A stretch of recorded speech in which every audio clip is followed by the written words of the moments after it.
Hello friends, welcome to our YouTube channel let's do Adhyayan online learning मेड जी। आज की इस वीडियो में हम भारतीय इतिहास के एक इम्पोर्टेंट टॉपिक सुभाष चंद्र बोस और आज़ाद हिंद फौज के बारे में पढ़ेंगे। इस वीडियो में हमने प्रीवियस ईयर्स क्वेश्चंस को कलेक्ट किया हुआ है जो कि आपके सभी कॉम्पिटिटिव एग्जाम्स में हेल्प करेंगे। चलिए हम शुरू करते हैं आज के इस वीडियो को। सबसे पहला क्वेश्चन है हमारा कि सन 1939 में सुभाष चंद्र बोस द्वारा शुरू की गई पार्टी का नाम क्या था। तो इसका जो करेक्ट ऑप्शन है option number C, All India Forward Bloc. जो ऑल इंडिया फॉरवर्ड ब्लॉक है उसकी स्थापना सुभाष चंद्र बोस जी ने की थी। सुभाष चंद्र बोस ने कांग्रेस के त्रिपुरा अधिवेशन में, जो कि सन 1939 में हुआ था, की अध्यक्षता से त्यागपत्र दे दिया था। इसके बाद ऑल इंडिया ब्लॉक फॉरवर्ड का गठन किया गया था और आज़ाद हिंद फौज की स्थापना 1942 ईस्वी में ही रास बिहारी बोस द्वारा की गई थी। किस सन में सुभाष चंद्र बोस ने आज़ाद हिंद फौज की स्थापना की थी। तो इसका जो करेक्ट ऑप्शन है ऑप्शन नंबर ए, सन 1943 ईस्वी में।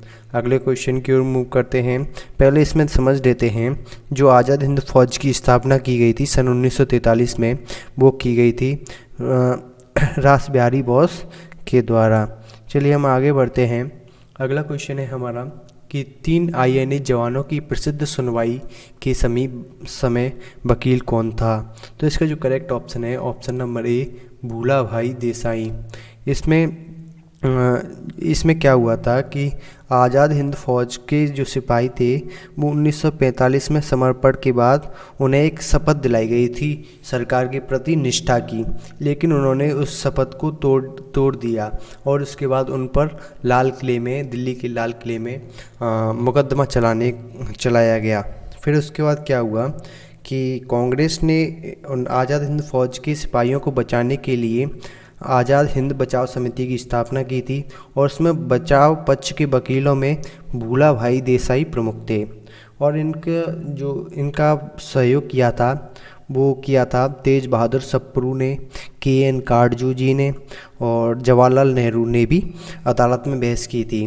और एक और इम्पोर्टेंट बात ये थी कि कई सालों के बाद जवाहरलाल नेहरू ने अपना जो वकालत का कोट पहना था आज़ाद हिंद फौज के सिपाहियों को बचाने के लिए। अगला क्वेश्चन है हमारा इंडियन नेशनल आर्मी का गठन किसके द्वारा किया गया था। इसका जो करेक्ट ऑप्शन है ऑप्शन नंबर डी, रास बिहारी बोस। लेकिन जो मोहन सिंह थे, उनके कैप्टन मोहन सिंह जिन्हें हम कहते हैं, उन्हें आज़ाद हिंद फौज की स्थापना का विचार आया था और रास बिहारी बोस और मोहन सिंह इसके सह संस्थापक थे। अगले क्वेश्चन की ओर मूव करते हैं। अगला क्वेश्चन हमारा क्या है कि नेताजी सुभाष चंद्र बोस ने निम्नलिखित दलों में से किसकी स्थापना की थी। तो इसका जो करेक्ट ऑप्शन है option number B, All India Forward Bloc की स्थापना नेताजी सुभाष चंद्र बोस जी के द्वारा की गई थी। तो इसका जो अगला क्वेश्चन की ओर मूव करते हैं कि इंडियन नेशनल आर्मी ने ब्रिटिश शासन से अंडमान और निकोबार द्वीप समूह वापस लिया और उन्हें क्या नाम दिया था। इसका जो करेक्ट ऑप्शन है वो है शहीद और स्वराज द्वीप। अगले क्वेश्चन की ओर मूव करते हैं। अगला क्वेश्चन क्या है हमारा कि इंडियन नेशनल आर्मी की स्थापना किसके द्वारा की गई थी।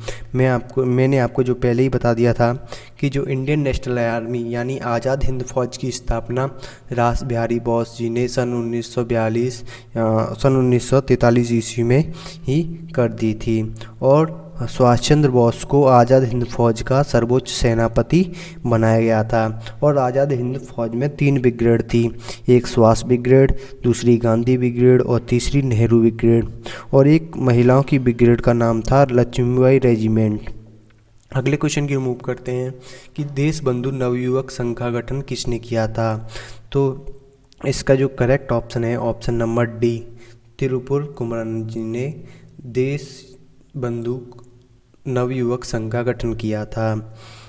जो त्रिपुर कुमरन जी थे वो लक्ष्मी सहगल आज़ाद हिंद फौज की रानी लक्ष्मी रेजिमेंट की